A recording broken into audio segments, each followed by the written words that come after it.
ডাল, এটা পুরোই বাঙালদের খাবার। এই কুল দিয়ে ডাল খায় না এদেশিরা, বর্তমানে কেউ কেউ খেতে পারেন সেটা রেসিপি দেখে, কিন্তু আমি যেটা বলছি ট্র্যাডিশনালি কেউ মানে আগে খেতেন না। তো সেটা আমাদের দেখুন কি কি করব। তেলটা গরম হয়েছে, এই যে কুল আর ওই মুসুরির ডাল দিয়ে খাই, আর একটু সামান্য টমেটো দেওয়া হবে। আলু এটা কমাচ্ছি একটু, তেল গরম হয়ে গেছে। এবার আমরা এতে দেব সর্ষে ফোড়ন,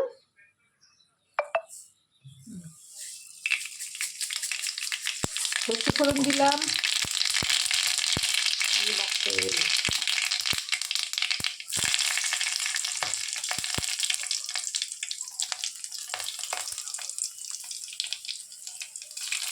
শুকনো লঙ্কা,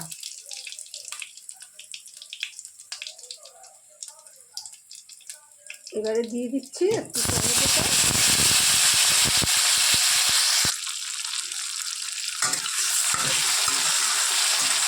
এবারে আমরা ফুলগুলোকে দেবো একটু সামান্য ফাটিয়ে।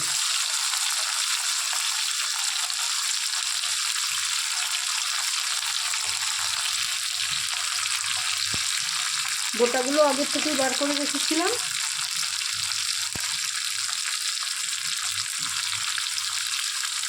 তবে টমেটোটা কিন্তু দিলেও হবে, না দিলেও হবে, শুধু ফুল দিয়েও হবে, কিন্তু আমাদের বাড়িতে টমেটো দেয়, কেউ কেউ দেয় আর কি। যেহেতু শীতকালে তাহলে টকটাও একটু ভালো হয় আর ডালটাও একটু অন্যরকম স্বাদ হয়। তো এটা দিয়ে দিলাম, বেশি নাড়তে হবে না, একটু সামান্য নাড়বো যাতে গন্ধটা একটু সুন্দর আসে।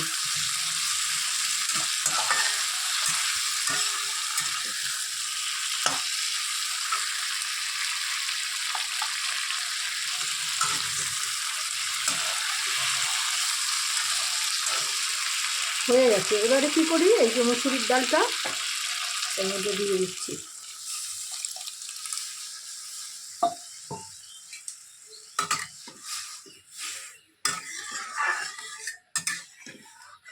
কি দারুণ দেখতে হয়েছে, কালারফুল। মানে এত প্রিয় বাঙালিদের, ফেব্রুয়ারি মাসে বেশিরভাগ বাড়িতে এই কুলের ডাল হয়।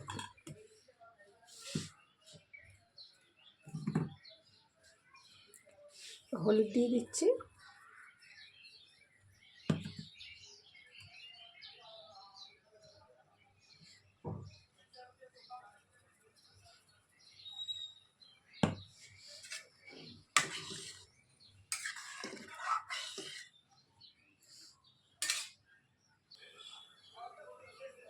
এবার দেব নুন। টক তো তাই জন্য একটু নুনটা লাগবে। এবার যেই ফুটে উঠবে সেই হয়ে যাবে। গরম ভাত দিয়ে খাওয়া, আর তার সাথে আলু সেদ্ধ, ধনে পাতা, কাঁচা লঙ্কা দিয়ে আলুটা মেখে কাঁচা তেল দিয়ে, আর তার সাথে এই কুলের ডাল। ফুটতে শুরু করে দিয়েছে, একটু সামান্যই ফুটবে যাতে কুলগুলো একটু নরম হয়ে যায়। কি দারুণ কুলের গন্ধ আসছে। মানে আমরা খাই তো তাই আমাদের খুব ফেভারিট। আপনারাও কিন্তু খাবেন যারা করেননি।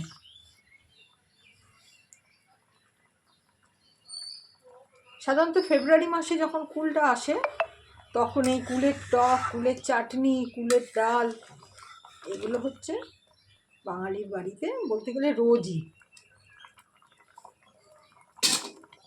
হয়ে গেছে দেখুন, ফুলে ফুলে উঠেছে কুলগুলো। এবার গ্যাস বন্ধ করে দিয়ে নামিয়ে নিচ্ছি।